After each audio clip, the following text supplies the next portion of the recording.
Boa noite, meus amigos e minhas amigas. Está no ar mais um Lobotomia, aquele programa cerebral, né? Etc e tal, emocional também, coração, muito sangue no olho também. Um programa tá aí, o novo slogan, programa Sangue no Olho, Lobotomia. Estamos no ar, senhoras e senhores, e com muito orgulho que eu tenho aqui como convidado meu grande amigo de copo, de botequim, inclusive meu vizinho, Marcelo Rubens Paiva.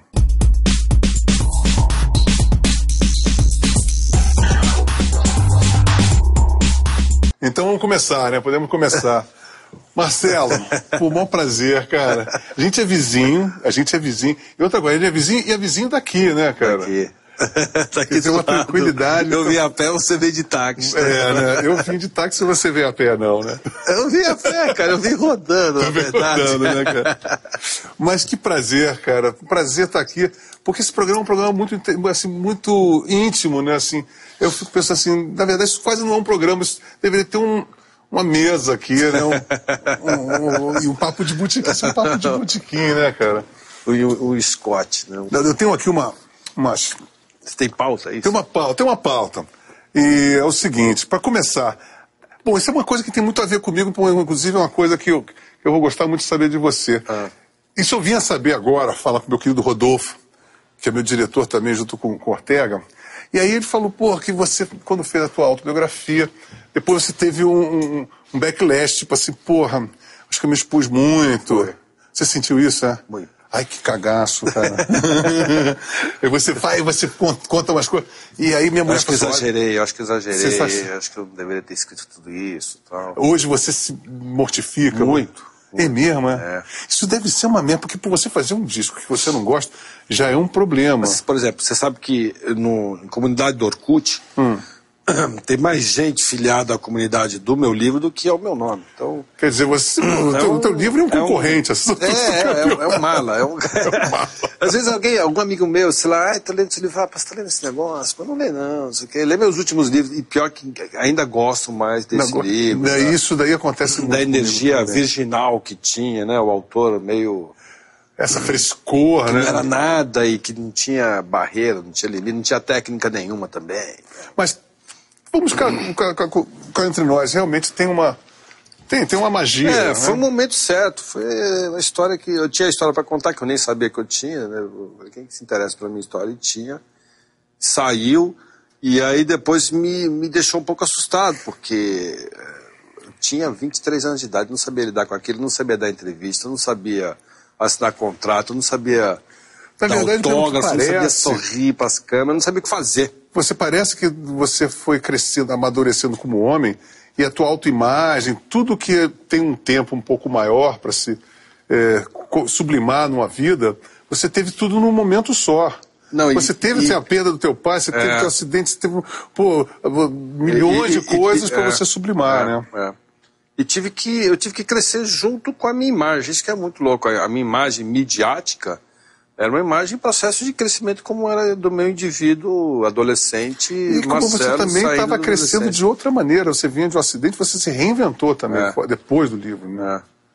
E a gente naquela época, e o livro também tem um pouco isso, a gente era meio contra heróis, a gente falava aquela frase do Brecht, né? O pobre do país que depende de heróis, né? Não sei o quê, a gente era E você acabou virando um determinado herói? E virei um herói, então era uma coisa meio contraditória. Um tiro no próprio pé, né? E outra coisa que as pessoas têm que entender, você também é músico, a gente é músico, e por isso que eu estou achando muito interessante, porque o teu ponto de vista, não só como escritor, como músico, e ver essa coisa de o que fazer da nossa vida ou da nossa imagem uma coisa que vira o contrário. E vira quase um gol contra. Você sente isso? Estava tocando no circuito universitário, que na época era onde a gente tocava, por causa da ditadura, não se tinha muitos lugares. Mas, assim, sofri acidente, não conseguia mais tocar violão, não sentia mais a mesma vibe, não curtia mais a mesma história e virei escritor. E foi engraçado assim, que as pessoas até depois me falavam, pô, Até, aliás, o RPM surgiu por causa disso, porque a Sony me chamou para gravar um disco. Ah, foi isso? Aí eu levei o Paulo como meu motorista. Pô, aí o Paulo chegou e assinou. O Paulo chegou... Isso Paulo, você motorista é demais.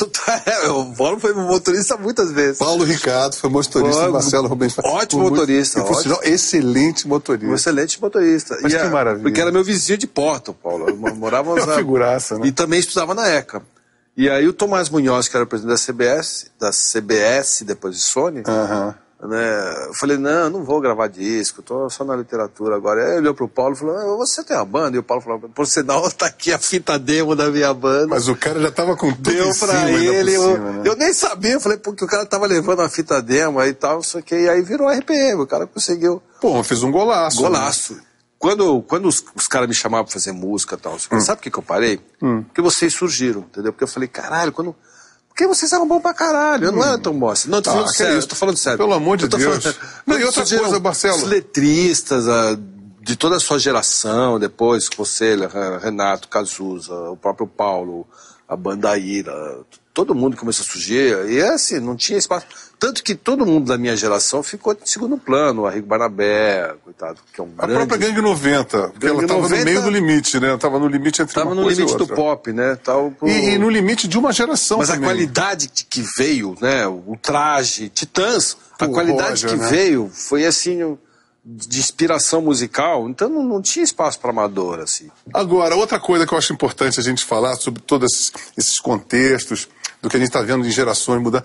Você acha sobre a leitura? Isso é uma coisa que também, pessoalmente, muito me interessa. Como é que você vê o público leitor hoje? O que o cara está lendo? Você tem uma noção muito bem que o brasileiro está lendo, de você em relação ao teu público? Olha, o que aconteceu com o Brasil, aconteceu com o mundo todo, na música, no cinema e tudo. Antigamente tinha, por exemplo, o livro do ano, né? O Feliz Velho foi o livro do ano. O Gabeira, né? O que ex-companheiro, era o livro do ano. Coisas marcavam. Todo mundo lia, né? Então o filme Blade Runner, todo mundo via, comentava, né? O Tubarão. Saiu o disco do Joy Division, do Led Zeppelin, né? The Cure. Todo mundo sabia. Sandinista era uma coisa que todo mundo comentava. Marcava uma época. Agora a coisa né? Uma entropia cultural, assim, a coisa se pulverizou. Você acha que não é um público mais frufru? É um cara que vai na livraria e pergunta pro vendedor, perfumaria. Que livro eu dou de presente, que livro o pessoal tá lendo e tal. Acho que tem de tudo, assim. Não tem nenhum tipo de preconceito contra o leitor que lê esse tipo de coisa, não. Não é uma questão de preconceito, mas é uma questão de você verificar estatisticamente o que se lê mais. O que acontece, isso é o que eu vinha saber. Sabe, a indústria brasileira de livros é uma das maiores do mundo. Aí eu pensei assim, como? A gente pensa, o brasileiro não lê. Como é que a gente vende pra caramba? Metade de quem compra é o Estado. O Estado compra e joga fora. Livros escolares. Do biblioteca. Superfaturado. E aí... E botam a maioria, 90% vai pro lixo. Não sei se vai pro lixo. Acho que pode ir assim, no fundo de gaveta da escola no Nordeste, distribui. Mas isso a gente tem que dizer que são 90% da produção, praticamente. Meio. Mas isso é 600 milhões de livros. Mas é uma coisa absurda, né? Sobre essa coisa do livro eletrônico, o iPad. Eu, por exemplo, eu pensei, eu mesmo... Vai pegar. Eu já pego, eu penso assim, já não pego meu jornal de papel. Eu já leio na internet. Não, vai pegar. Você sente que vai pegar? Vai pegar. Até porque, por exemplo, talvez não a nossa geração, ou talvez daqui a 20 anos todo mundo vai estar com o seu iPad ou seu... Eu acho que vai ser muito mais rápido, sabe? Não, o aluno vai para a escola com um tablet, né? Tudo ali, né? Ali, assim, todas as apostilas, todos os cadernos... Você aquelas mochilas, 500 livros, aquela né, coisa, cara? Uma coisa que não faz sentido, né? Então, sentido. Um tabletzinho... Professor, todo mundo com um cabinho USB na mesa, professor, então vamos fazer o download aqui da prova, faz download, faz a prova na hora, já vai direto. Meus queridos, eu acho o seguinte, nós vamos fazer uma pequena pausa para, sabe, absorver, digerir essas informações preciosas que a gente acabou de dar. A gente volta daqui a pouquinho.